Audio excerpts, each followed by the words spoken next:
గెలుపు సహజం. 2010లో జరిగిన బీహార్లో జరిగిన ఎన్నికల ఫలితాలతో మనం కంపేర్ చేసినప్పుడు అప్పుడు జేడీయూకి 115 సీట్లు వచ్చాయి, బీజేపీకి 91 సీట్లు వచ్చాయి. రెండిటికి కలిపి 206 సీట్లు వచ్చాయి. సో మెజారిటీతో అక్కడ అధికారంలోకి రావడం జరిగింది. కాంగ్రెస్ 4 సీట్లకే పరిమితం అవడం జరిగింది. కానీ ఇప్పుడు చూసుకుంటే కనుక ఆడ మ్యాచింగ్ నీకు ఎట్లంటే అంతకుముందు లల్లు ప్రసాద్ యాదవ్ మితిమీరిన అవినీతి కొంతవరకు చాలా వరకు జరిగినటువంటి సంఘటనలు అక్కడ కులాల మీద తర్వాత మతాల మీద జరిగినటువంటి దాడులు కావచ్చు, లేదంటే అభివృద్ధి కావచ్చు, అవినీతి కావచ్చు, ఇవన్నీ కూడా ప్రభావం చేసింది అక్కడ. ఆ ప్రభావంతో నితీష్ జోడి బీజేపీ జోడి సక్సెస్ అయింది. అక్కడ గెలుపు ఇద్దరు సమానంగా వచ్చింది ఆ రోజు. అదే పరిణామాలు అనేటివి జరుగుతూ ఉంటాయి. ఇప్పుడు ఇది విభిన్న జాతులు విభిన్న మతాలు, నేను చెప్పాను కదా ఇదివరకే ఇప్పుడు 320 సీట్లు వచ్చింది, మళ్ళీ అంతే 320 ఉంటుందని కూడా రేపు అనుకోవద్దు. ఒకవేళ బీజేపీ కాకపోయినా కాంగ్రెస్ రాకపోయినా కూడా ఇతర పార్టీలన్నీ కూడా మళ్ళీ కలిసి రేపు దేశంలో రావచ్చునేమో. ఇప్పుడు మనం చూసాం గతంలో ఏమేమి జరిగింది, భవిష్యత్తులో జరగకూడదని కూడా లేదు, మోడీకే పట్టం కడతారని లేదు. అక్కడ మళ్ళీ నితీషే ఇప్పుడు నితీష్ అక్కడ గెలిచాడు కదా, దేశవ్యాప్తంగా కూడా కాదు దేశమంతా నితీష్ గాలి ఇస్తుంది అంటే ఎక్కడ సాధ్యమా అది పోనీ. శ్రీరాములు గారు, రమేష్ బాబు గారు ఇందాక చెప్పారు 31 చిన్న చిన్న పార్టీలతో కలిసి అధికారంలోకి వచ్చింది బీజేపీ అని చెప్పేసి. ఒకవేళ పూర్తి మెజారిటీ ఉన్నప్పటికీ కూడా ఎన్నికల్లో పోటీ చేసేటప్పుడు ఒక కూటమి, ఎన్డీఏ కూటమిలో మీరు కూడా ఉన్నారు. ఇటువంటి పరిస్థితుల్లో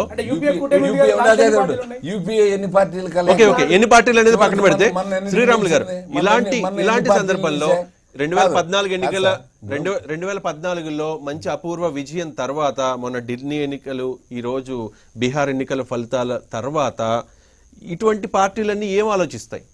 ఇప్పుడు కేంద్రంలో జరిగే పార్లమెంట్ ఎన్నికలు వేరు, రాష్ట్రంలో జరిగేటువంటి శాసనసభ ఎన్నికలు మిత్రపక్షంగా మీరు ఉన్నారు కాబట్టి, అలయన్స్ లో మీరు ఉన్నారు కాబట్టి, రేపు జరగబోయే కొన్ని రాష్ట్రాల ఎన్నికల్లో ఎవరైతే ఇప్పుడు బీజేపీతో ఉంటున్నారో సంకీర్ణంలో వాళ్ళు ఏం ఆలోచించాల్సిన అవసరం ఉంది ఇటువంటి సందర్భంలో? ఇప్పుడు కొంతమంది అవసరాలు అవసరం ఎట్లుంటుంది, అవకాశం ఎట్లుంటుంది అని పోయే వ్యక్తులు కూడా ఉంటారు, కొన్ని పోయే పార్టీలు కూడా ఉంటాయి. తమిళనాడులో చూడండి,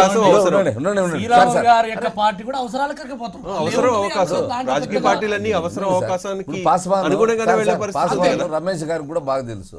ఇప్పుడు వారు 96 నుంచి ఇప్పటి వరకు కూడా కేంద్ర మంత్రిగానే ఉన్నాడు.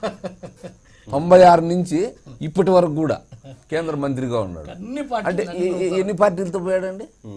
ఇప్పుడు బీజేపీ పంచం చేరాడు, అంతకుముందు ఎవరితో ఉన్నారు? నేను ఇప్పుడు ఆయన వ్యక్తిగతంగా